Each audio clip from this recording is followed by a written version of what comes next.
की पहले आए बातें सामान कल सिंगार के हम हाथ लगा के भूख में हम तुम्हारा जैसन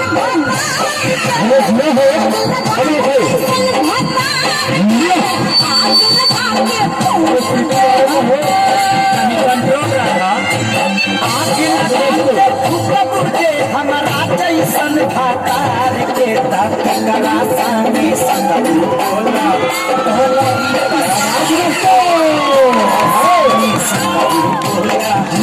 पसार के संगे संग बोला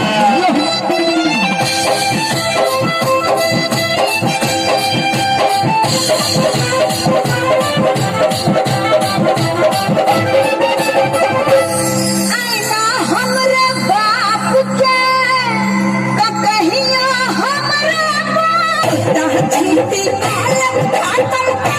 हम खलवार के हम हाथ लगा के भूख में तुम्हारा बोला डहंगड़ी पसार के संगे सुंदर बोला